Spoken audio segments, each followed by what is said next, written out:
SWOT your personal brand here. So how important is it really that I have a clearly defined personal brand?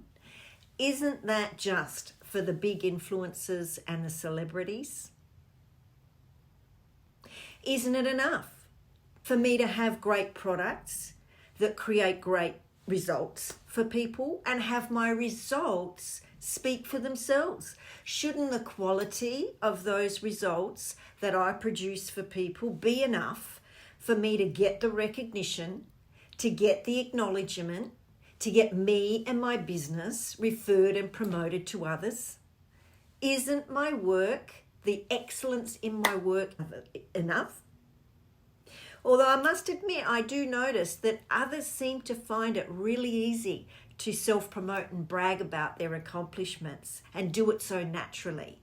And yet, throughout my corporate career, I've always expected my results to speak for themselves. And I see these are some of the questions, the beliefs, the things that have held me back in my career, and that I hear these same beliefs and questions and perspectives in women who are busting their gut, trying to make their passion business make money, executives trying to change cultures, getting their side hustles off the ground, and yet these old beliefs around their personal brand and their personal value are indeed sabotaging a lot of what they're doing and getting in the way of these women entrepreneurs reaching their business and personal potential.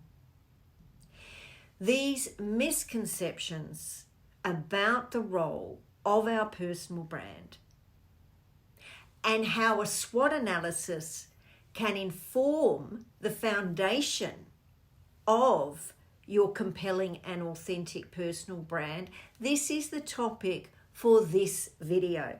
So if you are a female entrepreneur, a business owner, a corporate executive, perhaps starting your side hustle or wanting to start your side hustle, and that you're looking to make that first 100K and beyond, then tune in to this series of videos that I'm publishing on the entrepreneur mindset. Because in each video, I am providing tools and solutions to some of the frequently asked questions and common issues I see that are holding women in business back. Hard-working women, entrepreneurs, and corporate executives trying to make more money and creating that high value, high quality business, doing what they love, working in their passion, and making that passion make money. So let's start with the basics. What is a SWOT analysis? SWOT stands for strengths, weaknesses, opportunities, and threats. And just like the SWOT analysis is a tool, a very useful business tool to help you analyze your business and create business strategy, the same SWOT framework can be applied to our personal selves to help us take inventory of our personal selves to create that personal brand. What is a personal brand, you might ask? Personal branding is about establishing and constantly reinforcing who you are, what you stand for in your career, in your life, in your business. But the purpose of a personal brand is to help you differentiate yourself clearly from your competitors. It aligns your values and what you stand for with how you are making a living. And Jeff Bezos, the founder and executive chairman of Amazon, and indeed the second wealthiest entrepreneur in the world, almost $200 billion net worth as we speak, he says, your personal brand is what others say about you when you leave the room. So contrary to popular belief, your personal brand is not what you think of you, it's what other people think of you based on what they see. And then if we look at Zig Ziglar, one of the greats in personal and success mindset development, Zig Ziglar says, if people like you, they will listen to you. If they trust you, they'll do business with you. So if these two greats have given us two good reasons to give some more attention to our personal brand, stay with me. So the point is, your personal brand is not how you see yourself. Your personal brand is how others see you. And that is the key to a successful personal brand that will translate into business. And here's the test. Do others see you as you want to be seen? Do they experience you the way you want them to experience you? And does this lead to them trusting you and buying you from you? So your personal brand is a reflection of your true, natural, authentic self. Now, if it's difficult for you to define what your personal brand is, then you're probably overcomplicating it and trying to construct an image that is actually not you. Now, if you're doing that, stop it, because anything that is not authentically you is not sustainable, simply because it takes way too much energy to keep that facade alive. So all that stuff you think you should be, you ought to be, that you think others want you to be, let it go. Let it go. Let your personal brand be your reputation, what you want to be known for, how you want others to see you, and what you are the go-to person for in your particular field. So think of it, it's kind of like when you want something really written really well and perfectly grammar checked, and you think, who do I give it to? And someone pops into your mind, as someone who is the best copywriter, the best attention to detail, someone whose work you've experienced and you know that they're quick and effective. So what can you be the best or the most or the only in your field to be that go-to person? And certainly if you can be the best, the only, the most, or the first in your field, you've definitely got a competitive advantage. Now, what happens if we don't give our attention to crafting an intentional personal brand? Yes, it has to be you. It has to be your natural, authentic self, but it does need to be crafted. It does need to be defined, articulated, and presented in a world that it is received in the way you want it to be received. Because if you don't define your personal brand and put the best version of you in the picture and define the strengths and the values and attributes you want to be known for, then and promoted for, then you are really leaving it up to chance. And other people will define their version of you. And it may not be the way you want to be seen. And if people like you, they will listen to you. If they trust you, they'll do business with you. I come back to that point, because if you need a little nudge to make this an important part of your investigate stage of your business development, then know that putting time into your personal brand will definitely reflect in business outcomes. So how are you going with all this? Are you convinced now that your personal brand is just as important to give your time to as your business plan, or as important as it is to produce excellent work? Because that's definitely a key to women who are successful in business, is they do excellent work. Now stay with me, because I want to take you through the basic steps of how to apply the SWOT analysis to create your personal brand. And then if you stay with me to the end, I do have a free gift for you. So stay with me. Let's get into it now. So take your piece of paper and divide it into the 4 quadrants. So the strengths, weaknesses, opportunities, and threats. And at the end of it, we will talk through the so what of what to do with this data. And I'm going to give you a few questions to get started with in each quadrant, but it's in my Sales Accelerator formula program for women entrepreneurs and business owners that we go into a much deeper detail into this to really flesh out and craft a fabulous personal brand for you. But let's get started here today. In the strengths box, here's a few really good questions for you. What are your top 10 strengths? Write them out. What actions do you do at work that use these strengths? What strengths do you have that are unique or different and add value to the work you do? What are your natural gifts? What do you love to do that you are good at in your work? What are your top 5 values? Think about what you give your time to, because we give our time to the things we value, both in our personal life and work life. What specific behaviors do you do that tell you that you are living your values every day? That's in your work and in your personal life. We give our time to the things we value most. So be really brutally honest here about where you are spending your time. This gives you huge clues as to what may be causing those blocks and that sense of disconnect you might be feeling between what you're doing or what you're doing for a living versus what you do that gives you meaning. And as we get older, the meaning issue seems to become more and more important to us. Could this be the real underlying reason that mid-career women are leaving corporate and academia in droves at the moment?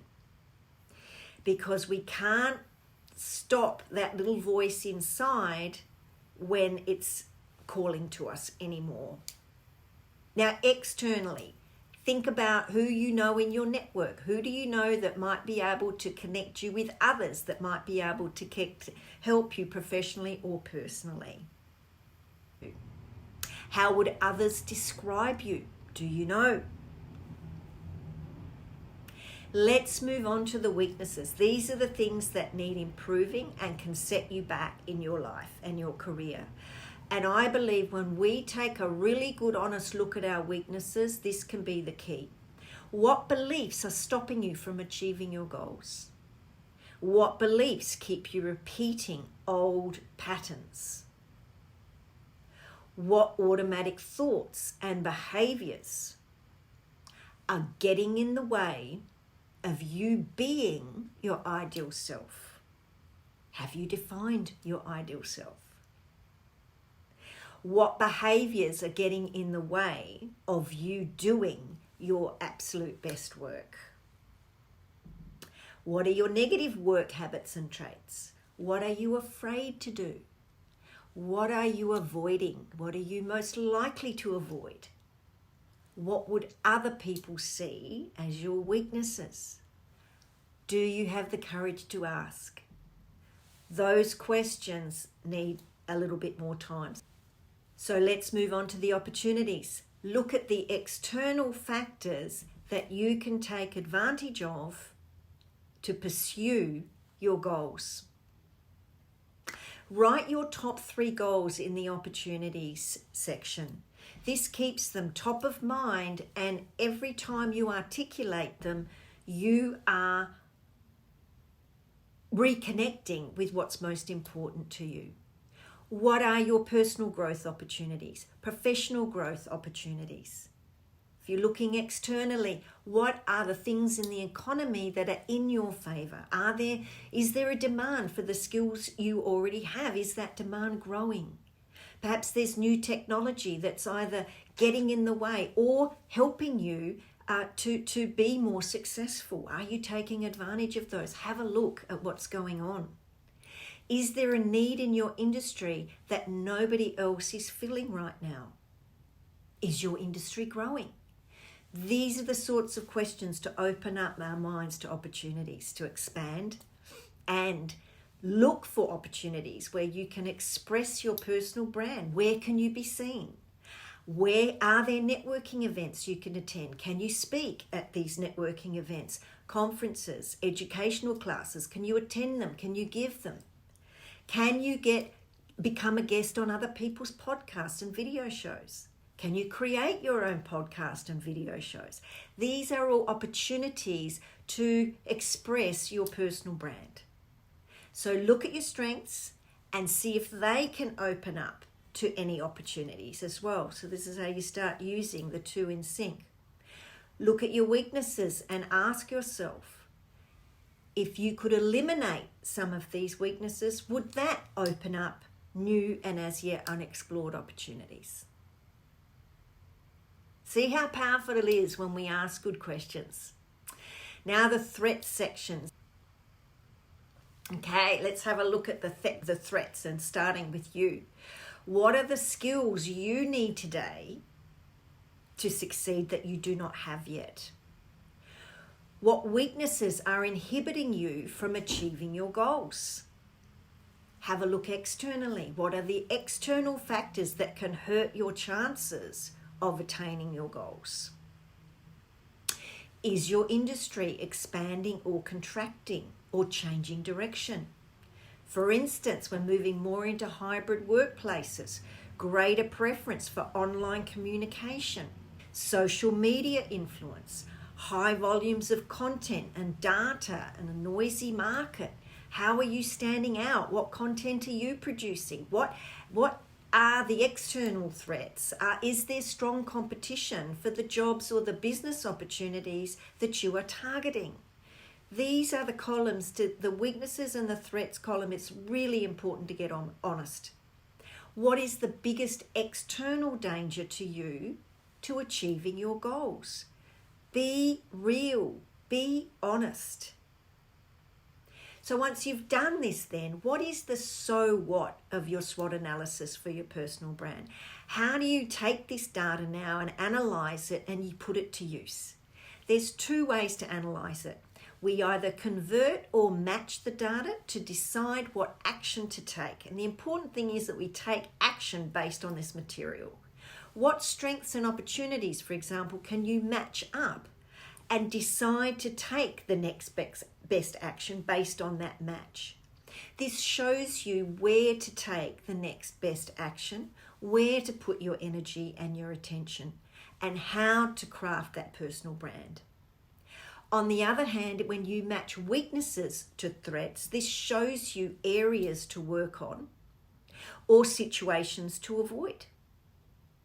Let's look at where we can convert. Where can you convert a weakness into a strength or a threat into an opportunity? This might mean developing a new skill set or getting creative about how to turn a weakness into a strength, or whether it is something you can ignore and simply highlight something that's more of a strength. But it tells you, gives you specific indications as a result of doing this. What insights do you see? The key is to decide on specific actions you will take as a result of the insights of doing this personal brand SWOT analysis. And remember, it's a starting point. It's a very powerful starting point. Can you use a strength to move the needle forward to achieve a particular goal? Have a look at those 3 goals you wrote down. How can you navigate a potential threat to ensure that no ground is lost as you pursue that goal? The best way forward is to take action on the opportunities you have uncovered here. This starts to set you apart from your peers and your colleagues. So take 30 minutes now, draw up the 4 quadrants, brainstorm your personal brand attributes and characteristics within the SWOT analysis framework and see what you come up with. Now, I promised you a gift if you stayed with me till the end, and I've actually got 2 gifts to offer now. Firstly, if you are curious and you want to go deeper into your actual strengths and values, or you're finding it difficult to articulate your strengths and values, I know I certainly did the first time I did this some years ago, and many times over with various coaches and mentors. And I see this in entrepreneurs I work with who are very coy about blowing their own trumpet or calling out their strengths and their attributes and achievements. So it's okay, you're in the right place. I've got a link to a free online strengths analysis, which is the VIA Strengths Assessment, that will take you about 15 minutes to do, and you will get a report of the top 25 values in action. Now, I also have an opportunity for you if you are looking for more help, to go deeper into your SWOT analysis. And if you are looking at your goals and really feeling like they are a long way away from where you are right now, ask yourself, how important is it for you to achieve these 3 goals in the next 12 months? These are vital questions to answer because it tells you how committed you are. And this is going to tell you how well you will persevere through the setbacks and the challenges both that you will experience internally and externally as you stretch to achieve those goals. So how important on a scale of 1 to 10 are these goals to you? How much do you value these outcomes? Now, if you would like more personal guidance on either, as I said, developing your personal brand, your SWOT analysis work, and achieving your goals, then book a free 30-minute strategy call with either me or one of my team. And this is especially for you if you are hardworking, you're a female entrepreneur or corporate executive with that side hustle that's starting to gain some momentum, starting to create some revenue, and you're committed to taking your business, your career, your sales to the next level. This SWOT analysis is only one part of a very important, comprehensive personal brand development program that is part of a bigger program, my Sales Accelerator Formula program, which is a 3-stage program we work through. And the essence is that this will help you get your goals faster. So go ahead and book that call. If you have got value from this video, press the like button, share it with other colleagues and friends who will get value, subscribe to my channel, push the notifications bell so you'll receive notifications when I next publish this in this series of entrepreneur mindset videos where I'm taking you through the top strategies and tools that are fast tracking women entrepreneurs through that quagmire of finding their way up that mountain, that series of mountains, to achieve those goals, to start making that 100K plus revenue so that you can be working in your passion, doing what you love and adding value to the world and fulfilling that drive within you to do meaningful work. Thank you again for watching. I look forward to seeing you again.